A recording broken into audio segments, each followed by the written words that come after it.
The federal courthouse in Newark stood as a fortress of justice, its granite facade concealing layers of security designed to protect the most significant organized crime trial in a generation.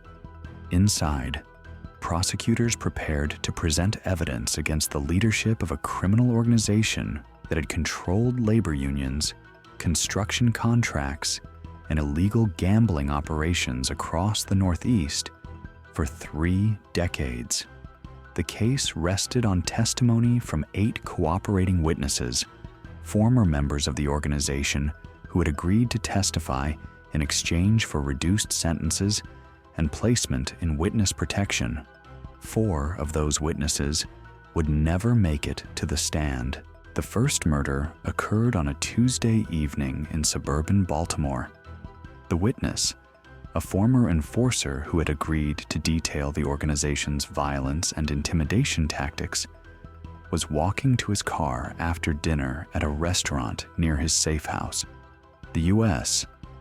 Marshals, who protected him, were changing shifts, a vulnerability that had been identified through surveillance. The shooter approached from behind, firing 3 shots into the witness's head and neck before disappearing into the parking garage. Security cameras captured a figure in dark clothing, face obscured, moving with professional efficiency. The witness was pronounced dead at the scene. U.S. Marshals immediately elevated security for the remaining witnesses, moving them to new locations and implementing enhanced protection protocols. But the organization had resources that matched law enforcement capabilities. Within 48 hours, a second witness was dead, killed in an apparent home invasion in a Philadelphia suburb. This witness had been scheduled to testify about the organization's financial operations, detailing how legitimate businesses laundered criminal proceeds. The killer bypassed alarm systems and evaded security cameras, executing the witness and his wife before vanishing. Evidence suggested the killer had extensive training in counter-surveillance and tactical operations. The FBI and U.S. Marshals Service established a joint task force to identify and apprehend whoever was hunting the witnesses. Analysis of both crime scenes revealed a professional contractor, someone with military or intelligence training, who understood how witness protection operations functioned. The murders were not random violence, but calculated assassinations designed to dismantle the prosecution's case before trial. Each witness eliminated represented crucial testimony lost, gaps in evidence that defense attorneys would exploit to create reasonable doubt. Forensic analysis provided few leads. The shooter used different weapons in each killing, both purchased legally in different states months earlier, and showing no forensic connection to previous crimes. Shell casings revealed no fingerprints. DNA evidence was minimal and matched no one in law enforcement databases. Surveillance footage from both scenes showed a figure roughly 6 feet tall, athletic build, but clothing and positioning made facial identification impossible. The killer was a ghost, appearing only long enough to murder and then dissolving back into invisibility. The breakthrough came from the organization itself. An FBI informant still embedded in the criminal structure reported that leadership had hired an independent contractor, someone not directly connected to the organization, to eliminate witnesses before trial. The contractor was described as former military intelligence, someone who had operated overseas in conflict zones and brought those skills back to criminal enterprises. His fee for the contract was reported at $5 million. Bonuses for each successful elimination. The informant provided a first name and physical description that matched the limited surveillance footage. Investigators cross-referenced the information against military personnel records, focusing on individuals with intelligence backgrounds who had separated from service in the past decade. They identified a candidate, a former Defense Intelligence Agency operative who had worked undercover operations in Eastern Europe and the Middle East.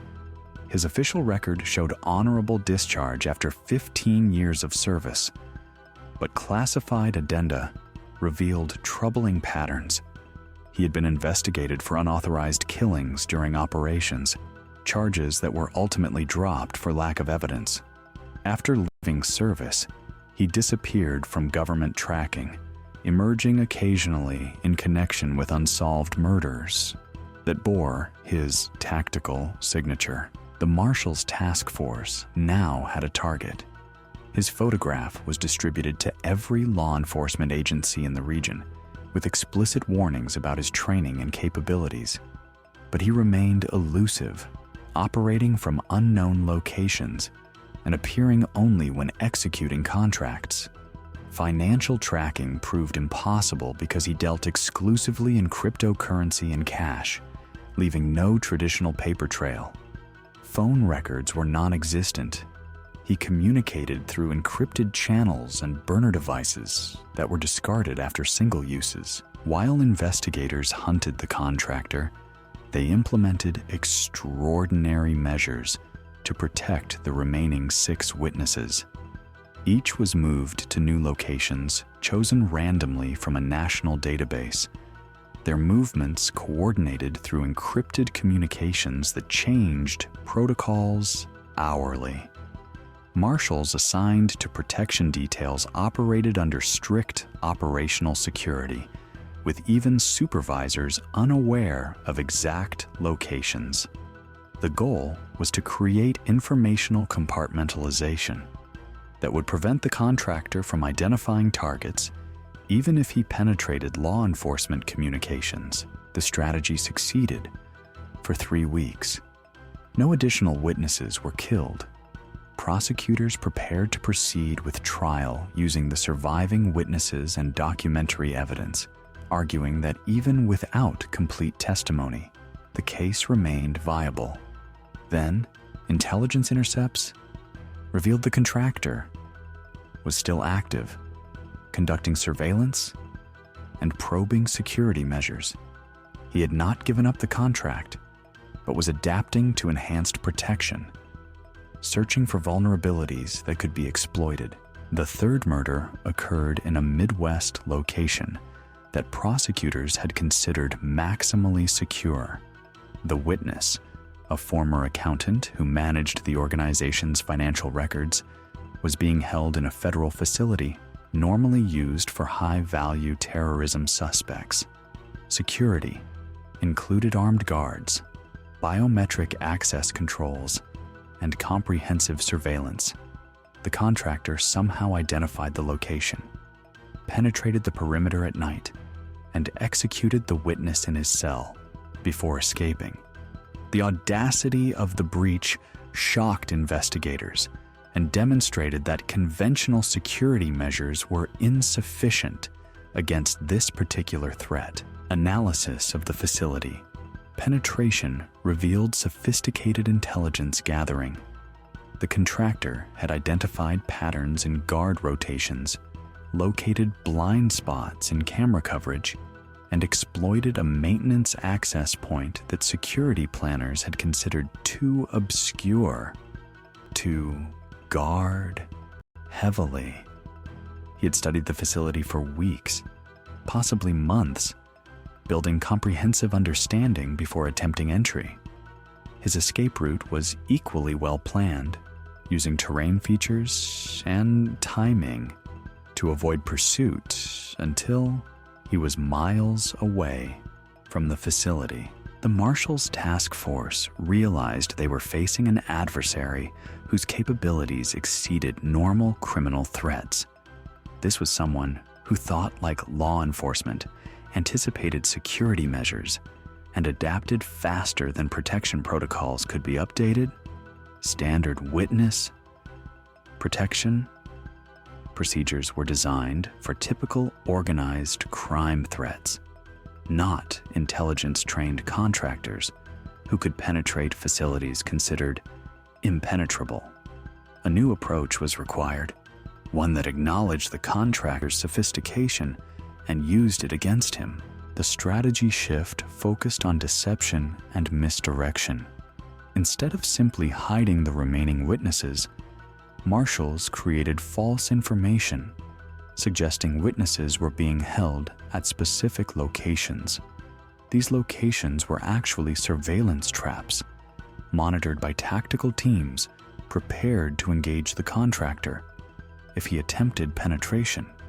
Meanwhile, actual witnesses were moved to locations selected through protocols designed to be unpredictable, even to law enforcement personnel not directly involved in protection operations. The contractor took the bait. Intelligence intercepts detected him researching one of the false locations, a federal facility in Virginia, where marshals had planted information suggesting 2 witnesses were being held. Surveillance teams observed him conducting reconnaissance, photographing the facility from multiple angles and timing guard movements. He spent 3 days studying the target before making his move, approaching the perimeter during a night when weather conditions provided additional concealment. Tactical units waited until he breached the outer security fence before initiating contact. Spotlights illuminated his position while loudspeakers ordered surrender. The contractor responded by opening fire, his shots striking body armor and forcing tactical teams to seek cover. The exchange lasted less than 2 minutes before he broke contact and fled through wooded terrain behind the facility. K-9 units pursued, tracking him for 3 miles before losing the scent at a creek where he apparently entered water to break the trail. The failed apprehension provided crucial intelligence. The contractor was now aware that law enforcement had identified him and was actively hunting. His options were narrowing. He could abandon the contract and disappear, or he could attempt to complete the remaining eliminations before law enforcement closed the net entirely.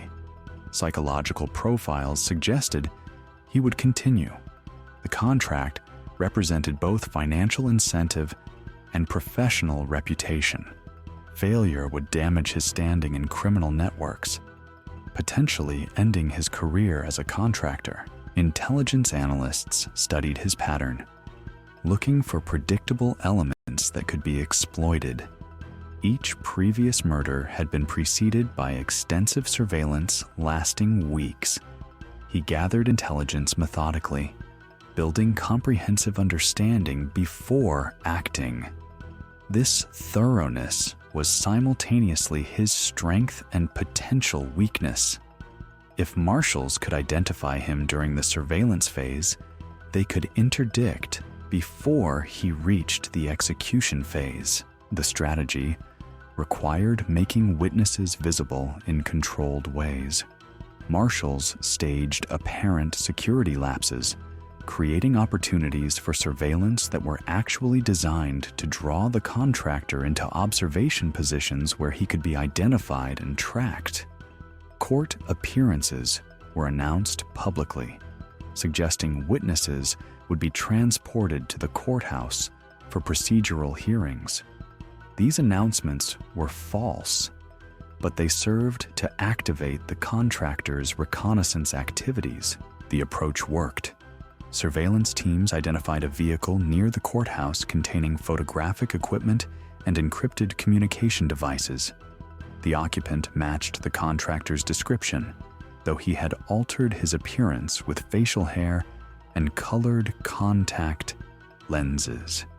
When tactical units moved to intercept, he attempted to flee, initiating a pursuit through downtown Newark that ended when his vehicle was disabled by spike strips on McCarter Highway.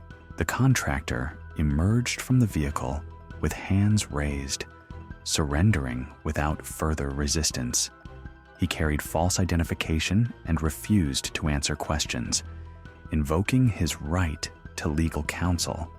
Forensic analysis of his vehicle revealed extensive intelligence files on the witnesses, including photographs, daily routines, and security assessments. His laptop contained encrypted communications with the organization's leadership, detailing payment arrangements and target priorities. The evidence was comprehensive and damning. Federal prosecutors charged him with 3 counts of murder: conspiracy to commit murder, witness tampering, and weapons violations. The trial presented testimony from surviving witnesses who described the climate of fear created by the systematic eliminations. Forensic experts linked ballistic evidence from the crime scenes to weapons found in the contractor's possession. Encrypted communications were decrypted and presented to the jury, showing explicit discussions about targeting specific witnesses. The defense argued that the evidence was circumstantial and that encrypted communications could have been fabricated. But the weight of forensic evidence, eyewitness testimony, and documentary proof overwhelmed these arguments. The jury deliberated for 8 hours before returning guilty verdicts on all counts. The judge sentenced the contractor to 3 consecutive life terms without possibility of parole, ensuring he would never again threaten witnesses or conduct assassinations for criminal organizations. With the contractor in custody, the trial against the organization's leadership proceeded. The surviving witnesses testified under heavy security, their courage validated by the knowledge that the threat against them had been neutralized. They described decades of criminal activity, from labor racketeering to murder for hire, painting a comprehensive picture of organized crime's impact on legitimate business and community safety. Their testimony, combined with financial records and wiretap evidence, proved overwhelming. The organization's leadership was convicted on charges including racketeering, murder, extortion, and conspiracy. Sentences ranged from 40 years to life imprisonment, effectively dismantling a criminal enterprise that had operated for 3 decades. Assets totaling $140 million were seized and forfeited, the money redirected to victim compensation funds and law enforcement programs targeting organized crime. The 3 murdered witnesses were remembered during sentencing, their families acknowledging that justice had been served, but that nothing could restore what was taken from them. The prosecutors who tried the case dedicated their victory to these individuals who had chosen cooperation despite knowing the risks, whose courage enabled the dismantling of a criminal organization that had terrorized communities for generations. For the Marshals who protected the surviving witnesses, the case represented both success and costly lesson. 3 witnesses were lost despite protection efforts. Murders that happened because the threat was initially underestimated. The contractor's intelligence training and sophisticated methodology exceeded what standard witness protection protocols were designed to counter. Reforms followed, including enhanced security assessments for high-value witnesses and improved protocols for detecting and interdicting surveillance activities. The surviving witnesses entered the Federal Witness Protection Program under new identities, relocating to distant regions where the organization's reach could not touch them. Some thrived in their new lives, building careers and families far from the criminal world they had escaped. Others struggled with the isolation and psychological burden of permanent separation from everyone they had known. Witness protection offered safety, but demanded sacrifice, a reality that became starkly clear during the trial when they testified knowing they could never return to their former lives. The contractor's conviction eliminated one of the most dangerous individuals ever to threaten witness security in federal cases. His capture prevented potentially dozens of additional murders, as his services had been sought by multiple criminal organizations facing prosecution. Intelligence gathered from his files revealed connections to unsolved murders across the country, cases where witnesses or informants had been killed using methodologies consistent with his training and tactics. Cold case investigators reopened these files, using the contractor's records to identify potential connections and develop new leads. Several cases were solved, bringing closure to families who had waited years for answers about loved ones who had been killed for cooperating with law enforcement. The contractor refused to provide information voluntarily, but forensic analysis of his files yielded enough evidence to support new indictments and convictions. The organization that hired him disintegrated following the trial. Leadership imprisoned, financial assets seized, and lower-level members facing their own prosecutions chose cooperation over loyalty.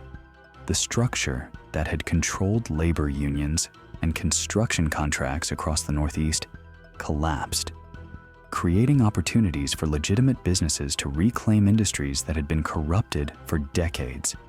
The impact rippled through communities, as workers found they could report safety violations without fear of retaliation, and contractors could bid on projects without paying extortion to criminal organizations. For federal prosecutors, the case validated the Witness Protection Program's importance while highlighting its vulnerabilities.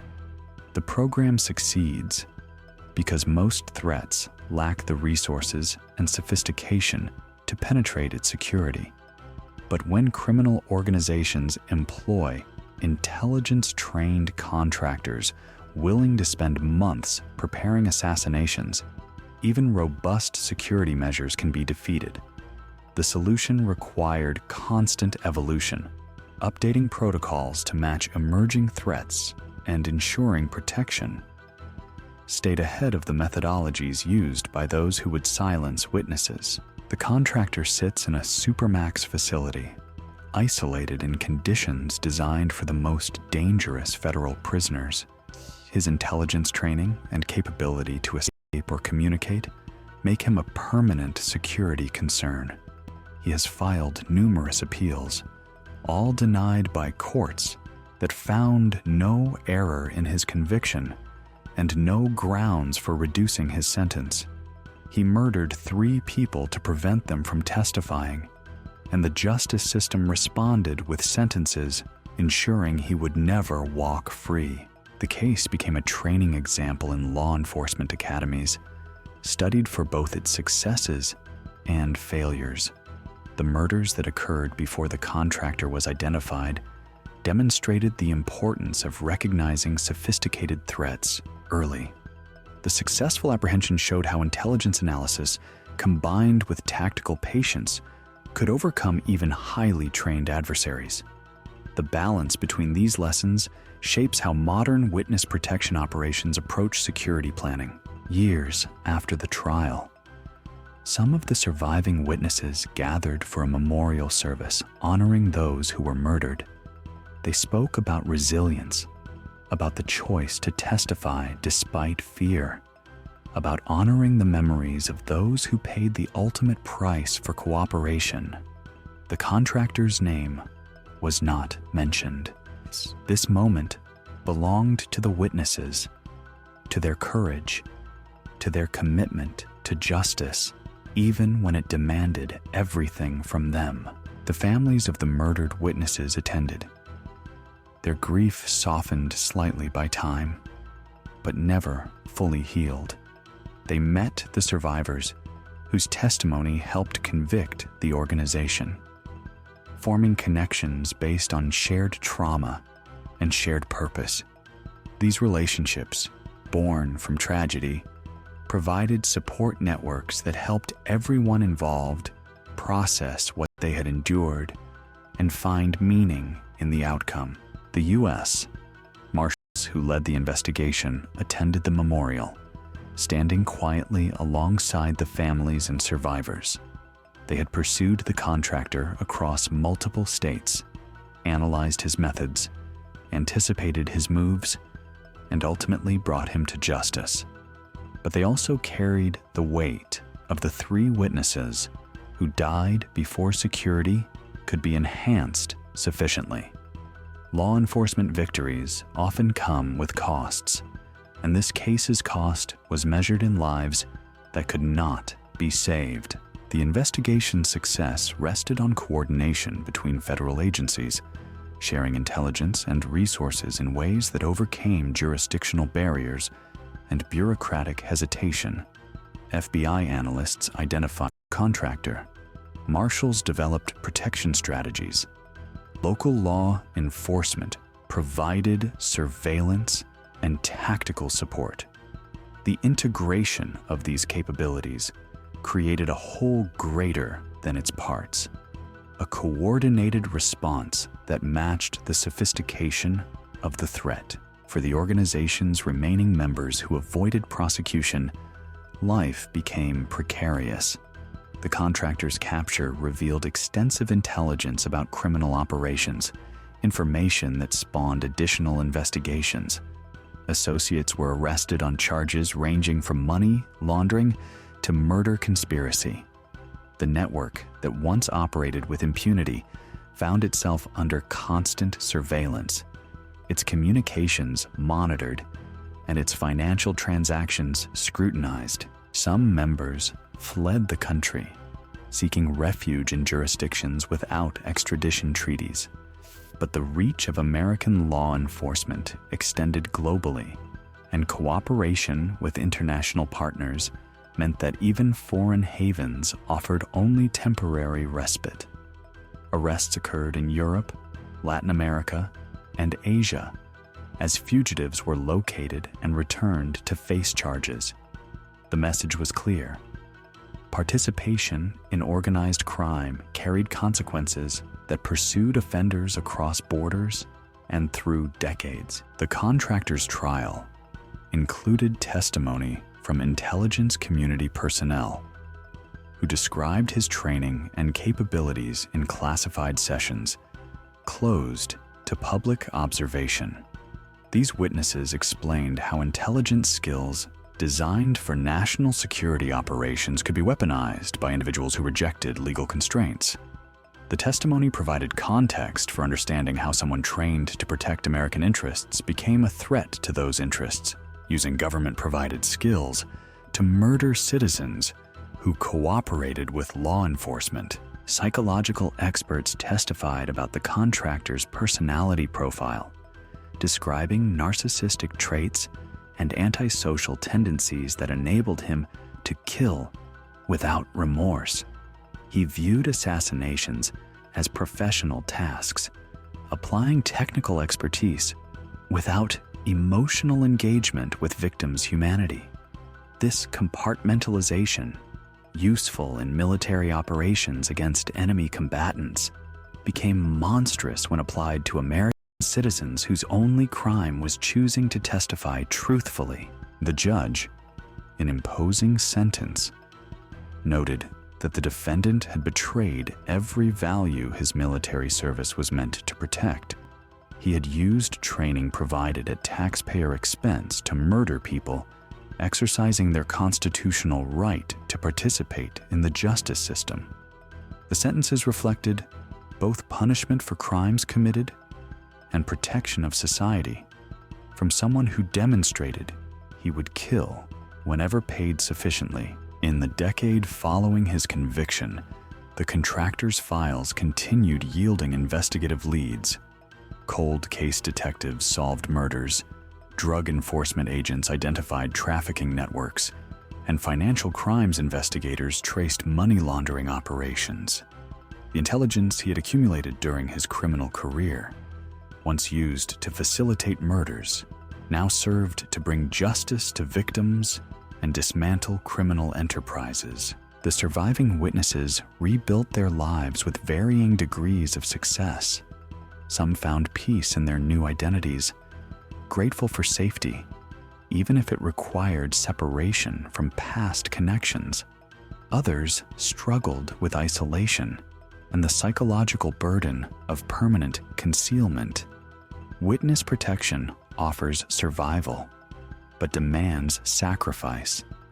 A trade that seemed worthwhile when facing death, but could feel hollow during quiet moments when loneliness overwhelmed gratitude. Support services provided by the Marshals service helped witnesses navigate these challenges. Counselors specialized in witness protection understood the unique stresses of forced anonymity and permanent relocation. They helped witnesses process trauma, build new social connections, and find meaning in lives defined by rupture from everything familiar. Success was measured not just by physical safety, but by psychological well-being and ability to move forward rather than remaining frozen in the moment when cooperation was chosen. The organization that once dominated organized crime in the Northeast became a historical footnote, its power broken by prosecutions that imprisoned leadership and scattered membership. Labor unions and construction industries, once controlled by criminal influence, gradually reformed under legitimate leadership. Workers who had paid decades of extortion to corrupt union officials saw those officials imprisoned and their assets seized. Communities terrorized by violence experienced measurable decreases in crime as the organization's enforcement apparatus was dismantled. The case's legacy extended beyond convictions and sentences. It demonstrated that witness protection, despite vulnerabilities, could withstand determined attacks if law enforcement adapted quickly and deployed sufficient resources.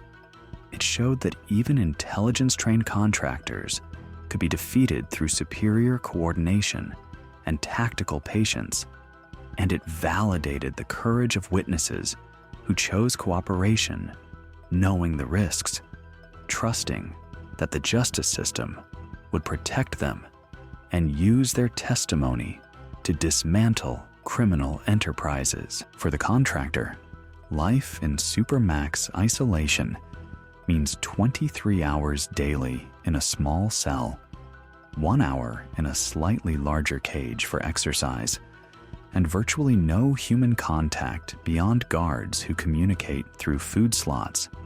This existence, designed for the most dangerous federal prisoners, will continue until death. No parole, no reduction in security level, no meaningful human connection. The justice system imposed not just imprisonment, but complete removal from society, ensuring he could never again harm anyone. The 3 witnesses he murdered are remembered in various ways. Families established scholarships in their names. Memorial plaques in their hometowns honor their sacrifice.